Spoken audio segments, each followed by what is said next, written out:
Alright guys, what's going on? This is SecondBlank here, and I am here doing a second recording for this week's rant video. Now, I say second recording because I had one previously, and I played it back, or I guess I was in the midst of it actually, of the recording. I realized that the subject matter I was covering was stupid. Or it was more along the lines of something that I would want to cover a little later because there was something actually more pressing that I want to tell you guys. You ever get that feeling sometimes when you just want to tell you something that's even more important than what you're talking about before, and you kind of hate to just not finish a thought, but you feel like you have to anyway just to make sure you get this other point across. That's exactly how I felt. I was like, you know what? I could finish this recording. But in the same time, in the back of my mind, I was thinking about this one thing I want to tell you guys. And it was really badgering me to want to talk about it. I was like, you know what, fuck it. I'm going to toss this commentary then. So I ended up doing that. Before I do that, before I start talking about that, I'm going to tell you guys something about the gameplay itself. Some more Battlefield 3, as you know, all day, every day. You know, commentary thingamabobbers. Eat your chocolate cookie cake. It has to be chocolate chip now. Chocolate chip cookie cake. If you don't have a chocolate chip cookie cake, don't even bother trying to eat right now a cookie because it's not going to suffice anymore. It's not implanted the mind of a chocolate chip cookie cake. Imagine it right in front of you. Oh, you can smell it and you can feel its warmth. It's came out fresh from the oven and it's overtaking the whole table, and you just want to eat it all up right now. Yeah. Kind of hungry for that cookie cake now, huh? Now you're going to have to go get one. There you go. That's the only way you can, satisfy that hunger right there. And I'm not gonna lie to you guys, I just woke up from a nap or sleep, depending on how you see it, because I slept at 4 o'clock and woke up at around 9:30 or so. I don't know what constitutes a snap and sleep. I don't know. It depends on hours, so you can tell me from there. But anyway, yeah, I just woke up from a nap and I just had a weird dream of visiting my friend Shenanigan X's place, and for some reason the next day I woke up. My car got jacked. I don't know how the fuck the rest of the story went on, but it went on to go to me teleporting to my classes the following day, and me talking to all the professors, and apparently one of the professors stole my car, and he didn't know it was my car. It was really strange. I don't know why I thought about that. I don't know why I felt the need to tell you guys that also. Whatever. Anyway, going back to what I actually want to talk about, guys. There's some things. Again, people around my general vicinity have been telling other people, in a sense that, whole social media networking, you gotta love it, right? People posting Facebook statuses. That's the only way I can really explain it to you guys. But also from people just around me in general. And from what I hear lately now, is that a lot of people nowadays are having, the quote-unquote worst year they ever had. And I thought about that to myself, you know what? Right now it may seem that way, but it's very early in the year. It's very early to tell yourself that, yeah, this is the worst year you ever had. Maybe you had a bad start, but I wouldn't say it's the worst year yet. But then I want to delve further into that. That is basically what was to say is that, maybe you're thinking about things like that the wrong way. And what I mean by that is when you're thinking about a situation, any given situation whatsoever, if you keep dwelling upon what happened in a negative way, you'll never really move on from the situation itself. But if you focus more on what's positively affecting you because of that situation, you can look forward to seeing more of that develop in the future. And that's how I always like to see my own personal situations. When whether it's good or bad, I always think about how it will positively affect me in the future. Because any given situation, no matter how bad it may be, always develops into something positive later in the future. And it may not be very apparent at first because, well, you're maybe focusing on the bad aspect of what just happened. But when you actually start to, pull away from that and kind of look things in perspective, you kind of see it actually, and it's kind of very apparent then. And you realize that maybe the negative part of what happened is not really all that important anymore. Maybe it's more important to focus on the positive, because that's what's going to help you basically cope with whatever happened negatively. And I'll give you guys an example what I'm talking about here. Actually, I have 2 examples. So I think this would be more than sufficient enough examples to help you out. I hope, anyway. But something that happened more short term. I'll tell you guys right now, at least like a week and a half ago or something like that. Yeah, a week and a half ago. As I came home from school, I think it was on Wednesday. Yeah, it was on Wednesday. So I came back from school Wednesday after working a little bit. I figured that I was gonna rest up before going to my night econ class, right? And it was about like an hour and a half rest before I had to go back to school, which may not seem like enough time to go back home, rest, and then go back to school. It seems like a waste of time. But for me, I always need all the rest I can get, especially with all the work I've been doing, both in my classes, personal life, and at my work. So, you know, you gotta get everything you can, right? But when I came back to go to my car in order to go to school for my night class, I go to my driver's side and I see that someone basically did a hit and run on my car. When someone just swiped against my driver door, and traded paint with me and left a good dent on it. And it didn't kind of bother me. It really bothered me because I was like, fuck. Out of all the cars that are on this block right now, because I park on the street, they decided to hit my car and no one else's, right? And I felt very, very isolated. I felt like very victimized because of this. I didn't know what to really think about it.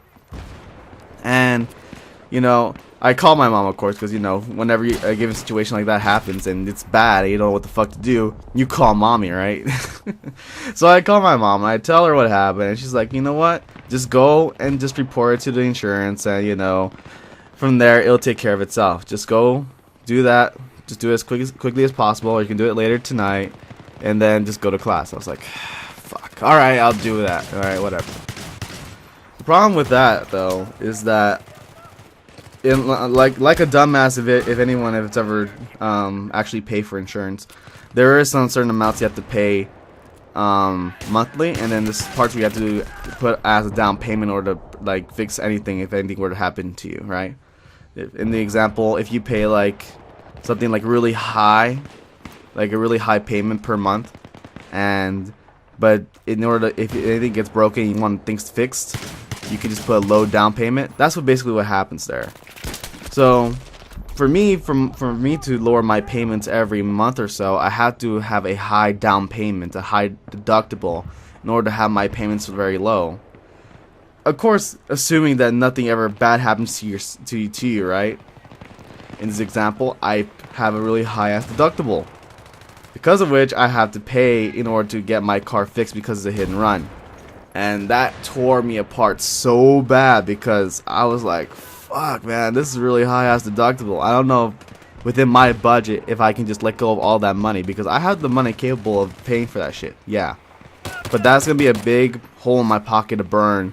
And I don't know if I'm going to have enough time to fill it up with more income in order to recuperate that. So I was really, really kind of sad about it. And for the past week or so, I've been kind of feeling down about it, and I don't think it's shown in my commentary that I've been feeling down, but it's been very, very, very, very hard on me to feel that kind of strain on my personal funds to be, throwing away, maybe $1,000 or so. Guess what? Basically, it's $1,000, and just to fix a car, especially when something that I had no part of in the accident of the hit and run. So I was really, really depressed about it. However, in the midst of all of that, I had a credit card offer that was pre-approved, so I decided to go for that. And I never had a credit card in my life ever, so I was kind of iffy as to whether or not I was going to get approved for the credit card, because of the fact that up to this point, I still have very little to no credit. So I didn't know if they were going to approve it for someone like me because I have little to no credit. But I went ahead and did the application. I submitted it, and turns out I got approved for it. And wouldn't you know it, it's exactly for the amount of money for my down payment deductible. So that's pretty much an easy, even Stevens kind of, positive negative roll there. That kind of helps you put that into perspective. And before we end this video, I'm gonna put one more situation in there, and it'll be very quick. This is actually more of a long-term situation that kind of developed into something worse, and then it kind of pulled in together in a positive way. What I mean by that is there was a point where I was, in a relationship, guys, right? Can you imagine me in a relationship? God, I'm like a fucking vindictive, evil, silly-ass person. Who the fuck would want to date me, right? Anyway, yeah. Because of which, I had to find someone that's equally as evil, equally as manipulative, equally as funny as I am. And I have found that person. And I've been with that person for so long that I can hardly remember the time I've ever been single. Well, up until last year, we actually got separated. Well, actually, we just kind of broke it off because it turned out to be a very, very hard strain on ourselves to kind of keep up the relationship, even though we were in love with each other. So during the middle of the year, we had to break it off, and it was the hardest thing I ever felt in my life, guys. I'll be honest with you. Prior to me meeting this girl that I fall in love with, I was like the worst human being ever.